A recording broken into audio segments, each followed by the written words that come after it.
خب رسیدیم به تبدیل یکاها که میگه حالت زنجیری حل کنید. اگر دهمی هستی به نظر من 3 تا حداقل زنجیری حل کن، اگر نیستی که دیگه نیاز نیست.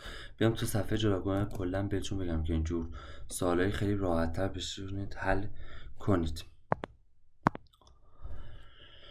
آقا به ترتیب از مثال آسان شروع کنیم. مثال سخت میگیم کیلومتر بر ساعت بکن بر متر بر ساعت. درسته؟ متر بر ساعت. وقتی میگن که 1 کیلومتر بر ساعتی چند متر بر ساعته، بگو آقا چند متر را بگو، یه علامت سوال میشه. این علامت سوال بگو ایکس. پس بگو که به حالت این میمونه که متر بر ساعت ضرب یه ایکسی بشود کیلومتر بر یه ساعتی. خب بگیم که این کیلومتر بر ساعت میگه من نمیشه 1000 متر بر ساعت مساوی با متر بر ساعت ضرب یه ایکسی. خب این اچ ها، اینا اچ. اینجا متر بر ساعت داریم، اینجا متر بر ساعت داریم، پس این دوتا خداحافظ. پس این ایکس چند است؟ 1000. پس 1 کیلومتر بر ساعت چند متر بر ساعت است؟ 1000 متر بر ساعت است.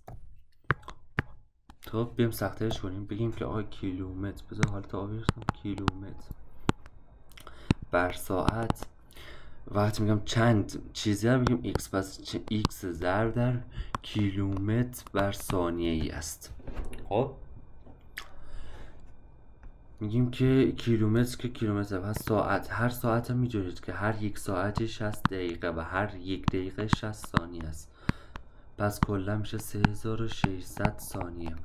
خب پس میگیم که کیلومتر 3600 ثانیه مساوی ایکس ضرب در کیلومتر بر ثانیه ای. درست؟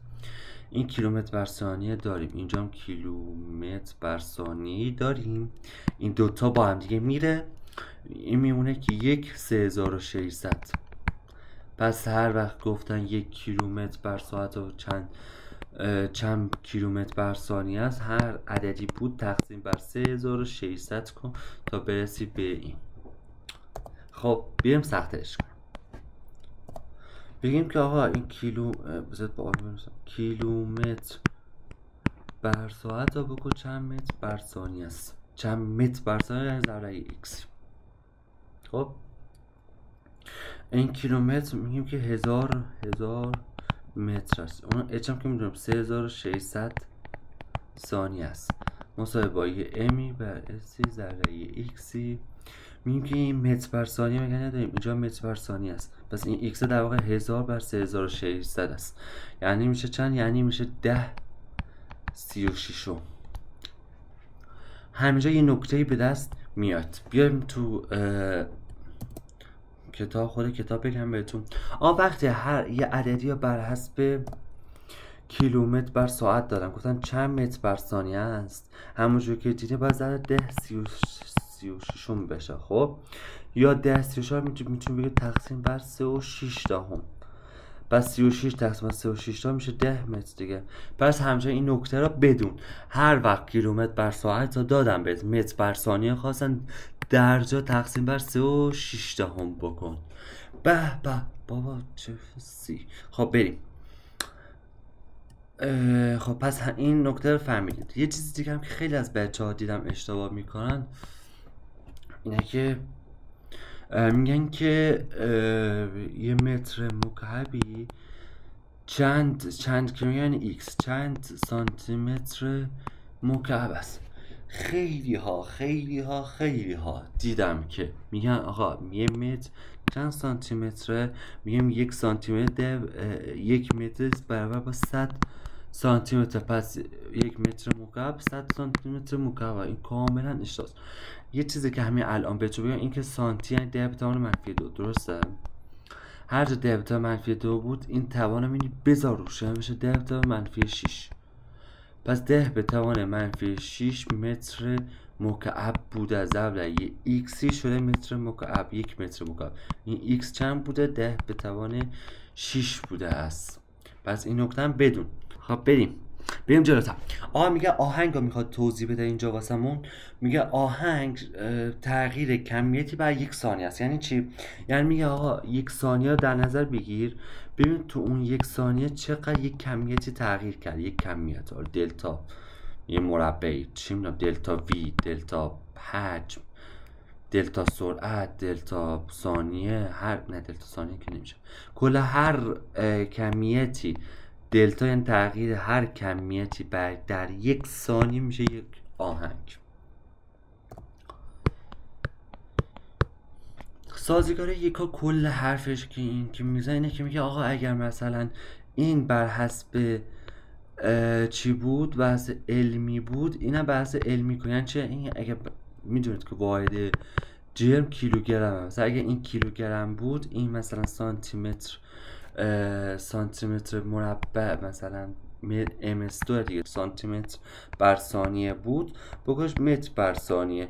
کل با حرفش اینه، میگه اگه مثال میزنم این بحث علمی بود، اینم بحث علمی کن. اگه کیلوگرم بود، اینم متر بر ثانیه باشه، متر بر اس2 باشه، چون شتاست. پیشوند یکا میگه که خیلی واسمون راحت تر است به جایی که بگیم که این مثلا این متر، تا بیایم بخونیم بگیم 1,000,000 مثلا متر، بگیم که 10 به توان 6 متر، آسان تر شد. درسته؟ حالا به جایی که مثلا اینا دوست داریم ننویسیم، پس اینا به عنوان یک مگا در نظر میگه، یک پیشوند در نظر میگه. همه این کارو واسه این که آسان تر بتونیم بیان کنیم، نتیجه گیری کنیم. بچه ها تو این جدول چیزی که مهمه اینه که بدونید که 10 به توان 12 تا 10 به توان منفی 12 این جایی که خط میکشه باید بلد باشید. علاوه بر اون تو جلوتر تو فصل 2 هم میخونیم یک واحد دیگه به نام آنگستروم که واسه 10 به توان منفی 10 متر است. اینم باید بلد باشید. خب نمادگذاری علمی چیه؟ میگه کلا واسه بیان هر عددی باید 3 قسمت داشته باشد. قسمت اول دومش در برگرده عددی بین 1 تا 10 در توان صحیح از عدد 10 باشد. خب و در قسمت سوم یکا اگه نباشه نمیتونیم چیزی بیان کنیم. مثال میزنم، مثال میگه که مثلا اینو بیام علمی کنیم. بچه ها همین الان یه چیزی که بهتون بگم اینه که بحث علمی که اگر خواستین بکنین، صفر رو در نظر نگیرین، بعدش صفر رو خودتون اضافه کن. یعنی چی؟ یعنی این خدافظ میگیم 26 بزرگتر از 10 است، پس میشه یا 2.6 یا 26 صدام قبول نیست چون کوچکتر از 1 است، باید بین 1 تا 10 باشه. پس 2.6 قبول است، 2.6 ما مینویسیم. خب بعدش پاک میکنیم، پاک کن. ببینیم چند تا صفر بوده که در نظر گرفتیم. 26 می‌بینیم یکی بسته 3 تایی، 2 تا بسته 3 تا، 3 تا بسته 3 تا، پس 10 به توان 9 تا صفر بوده است. خب تا بتونیم 26 در نظر بگیریم. اما 26 نیست که یکی دیگه صفرم در ازش بیرون کشیدیم که شده 2.6 تا، پس 10 به توان 10 بوده است. بس اما یکی چیزایی که خیلی ایراد دارن روش اینا که ممیزی است. اینا خیلی ها نمیتونن مثلا اینا بحث عدد گذاری علمی پیدا کنن. من گفتم صفرها را در نظر نگیر. خداحافظ. صفر چنده؟ 106 باید بیاد بین 1 تا 10 میشه چند میشه؟ 1 و 0 6. درسته؟ پس می‌نویسیم 1 و 0 6. آقا الان 1 و 0 6 رو نوشتیم، درسته؟ چند تا صفر ازش مثلا بهش اضافه کردیم تا شده 106. چند تا صفر اضافه کردیم تا شده 106. میگیم یکی بسته 3 تا، یکی دیگه بسته 3 تا، یکی دیگه بسته 3 تا، یکی دیگه بسته 3 تا دیگه. چرا این بسته 3 تا؟ که چون این 106 کلا در کشیدیم، پس میشه یکی ضرب 1000 باید بشه که تا بیاد بیرون. پس 1 2 3 4 10 به توان منفی 12 بوده است. درست؟ تا بشه 106. دوباره از 106 چند تا 10 بیرون کشیدیم؟ 1 2 تا، پس ضرب 10 به توان 2 داره، پس این 10 به توان منفی 12 ضرب 10 به توان 2 میشه چند میشه؟ 10 به توان منفی 10.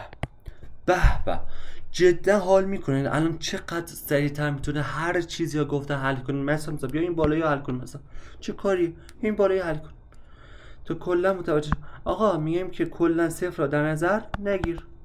این میشه چند؟ 801. 801 میخواد بشه بین 1 تا 10 میشه چند؟ 801. درسته؟ 801. حالا میبینیم چند تا صفر ازش بهش دادیم یا ضرب در چند تا صفر یا ضرب چند تا 10 کردیم. 10 بتایم یه عددی کردیم که تا 801 بیرون بیاد. میگیم یک بسته سه تایی، یکی دیگه بسته سه تایی، یکی بسته دو تایی. پس میشه چند؟ میشه 10 به توان منفی 7. نه این سه تا 6 تا 10 به توان منفی 8. درسته؟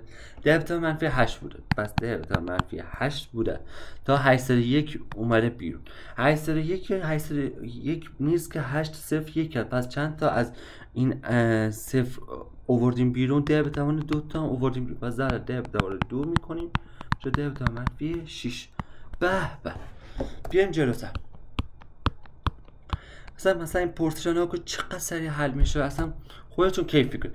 آقا اینا فرض کن 15 است. 15 قبول نیست و 1.5 در نظر بگیریم. تمام 1.5 در نظر بگیریم. چند تا بسته سه تا صفر ازش بوده؟ یکی بسته سه تا، یکی هم دو تا. پس میشه 10 به توان منفی 5 تا 15 بیرون بیا. اما این 15 نیست، 1.5. پس یکم اینجا 10 ازش بیرون کرد. پس ضرب 10 به 10 میکنیم میشه 10 به توان منفی 4. 1.5 ضرب 10 به توان منفی 4. چی شد اصلا؟ چقدر سری شد؟ خب بچه‌ها این بخشم تموم شد. حتما تست بزنید، کار کنید. اینایی که گفتم خودتون یه بار دیگه برگردین با خودتون شروع کنید نتیجه گیری کردن. همین چیزایی که گفتم، این چیزایی هم که گفتم مهمه، حتما باید هایلایت کنید. به همونجوری که دیدیم خیلی ما اینجا خیلی چیزا رو با فهم، با درک خودمون بهش رسیدیم، قراره بود حفظ کنیم. و همون جوری هم که دیدید خیلی چیزهایی گفتیم بهتون که هیچ مؤسسه‌ای بهتون نمیگفت و چیزهایی هم بررسی کردیم که ممکن بود تو کنکور سوال بیاد، حتی مثلا 1% اونا هم بررسی کردیم. بچه ها لطفاً هیچ جا حفظ نکنید. به همین دلیل میگم دوباره برگردیم و خودتون شروع کنید تحلیل کردن و به دست آوردن اون چیزا. و انشاءالله تو ادامه که میرسیم خیلی چیزای قشنگتر قراره بهتون بگم. خیلی چیزایی میگم که فقط واسه مؤسسه خود ماست و یعنی هیچ مؤسسه‌ای نگفته و انقدر به صورت چه ریزی به این موضوع بررسی نکردن. چرا؟ چون که نیازی نبوده. صرفا میگن که یک کنکور باید نکات سریع بتونید حل کنید برید کنار. اما بهتون این قول همینجا بهتون بدم، کنکور چیزایی که حفظ میکنید، این نکات سریع که حفظ میکنید، اگر به شدت تست نزده باشید حتما حتی کسایی که قویان مثلا یادشون میره.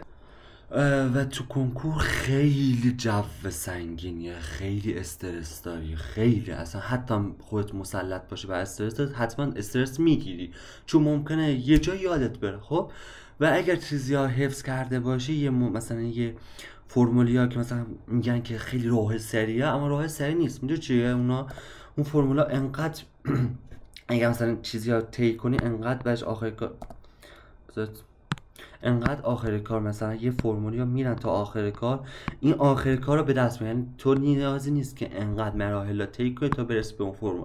در واقع چیز خیلی مثلا از رو آسمونی قرار نیست نکته‌ای بگن. در واقع همون محاسباتیه که انجام شده، آسون شده، آخر کار نتیجه آخر رو به تو میگن که میگن آقا به جای این کار کن. مثلا مثل همون که من گفتم تقسیم بر 3.6 که از رو آسمون که نیومده، منم کشف نکردم یا اختراع نکردم، اینجوری بوده. آخر کار رسیدم دیدم که آره این 3.6 میشه.